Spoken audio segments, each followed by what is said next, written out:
Coucou les amis, bonjour. Aujourd'hui particulièrement, nous allons nous adresser aux femmes séropositives au VIH, c'est-à-dire les femmes qui ont été diagnostiquées positives au VIH et particulièrement celles qui sont enceintes ou alors celles qui allaitent. Comment se comporter?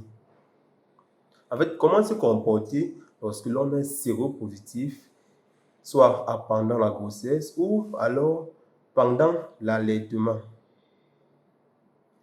Eh bien, dans nos hôpitaux en général, lorsque nous recevons des patientes qui sont venues pour une consultation prénatale, il y a toujours cet examen de HIV qui leur sont prescrits.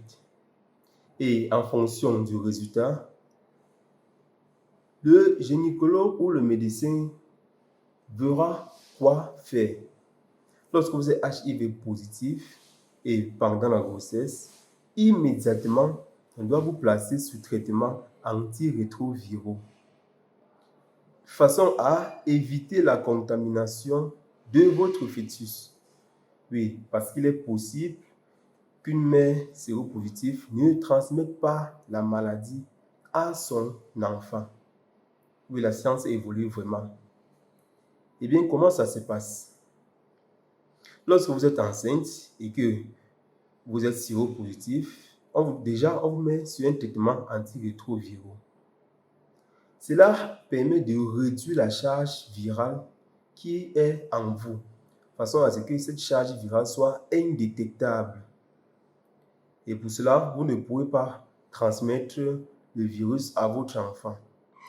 Également, pendant l'accouchement, il y a certaines précautions qui sont mises en place pour éviter la contamination. Concernant les femmes qui allaitent déjà et qui sont séropositives, comment est-ce que cela se passe? Nous conseillons déjà à cette femme de continuer d'allaiter leur enfant uniquement avec du lait maternel. Car nous savons tous que le lait maternel, il est très important pour le développement et pour la formation de votre enfant. Tous les enfants ont droit au lait maternel. Certains vont dire adopter une alimentation de remplacement, c'est-à-dire ils vont adopter une alimentation artificielle. Eh bien, cela n'est pas très important. Lorsque le lait coule, vous devez le donner à votre enfant. Mais par contre, il y a certaines précautions que vous devez adopter pour éviter de transmettre la maladie via le sein à votre enfant. Je vous explique. Lorsque vous allaitez l'enfant, la bouche de l'enfant et votre mamelon sont en contact. Oui, la bouche de l'enfant et votre mamelon sont en contact. Eh bien, si votre mamelon est blessé, ou alors si la bouche de l'enfant a une fissure ou a une rougeur, il serait possible de transmettre le virus passant de votre sein à l'enfant. Voilà pourquoi nous recommandons à toutes ces femmes séropositives de constamment contrôler le bout de leur téton. Oui, il ne doit pas être blessé, il ne doit pas avoir de fissures, bref, il doit être sain. Également, chez l'enfant, il doit être contrôlé la bouche, les lèvres, le bout du palais, il doit être contrôlé chez les enfants. Parce que ce sont par ces fissures que le virus peut être transmis à votre enfant.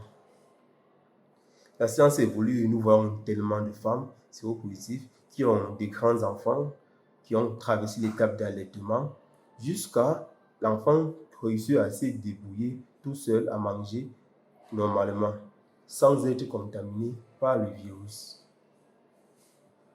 Donc, d'où le message, nous conseillons à ces femmes d'allaiter avec du lait maternel uniquement.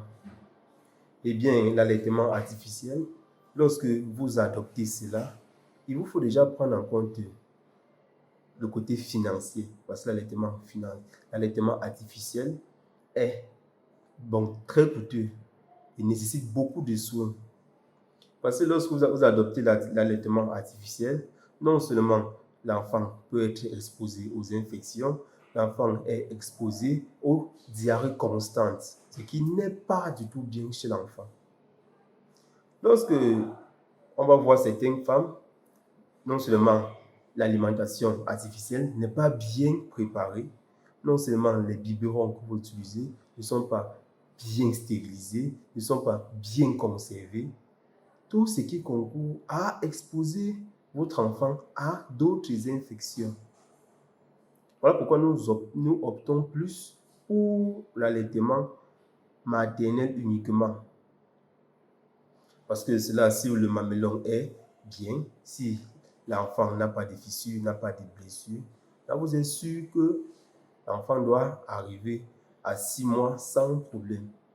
Et lorsque vous allez constater une fissure ou une blessure sur votre mamelon, de grâce, immédiatement, allez vous faire consulter et expliquer le problème. Parce que si vous essayez de négliger, en une seule fraction de seconde, le virus traverse et votre enfant est contaminé. Ça, de grâce, faites-vous consulter et l'allaitement maternel, c'est le meilleur aliment pour votre enfant. Nous ne cesserons jamais de le dire. Agir ensemble et protéger chacun. Telle est notre devise.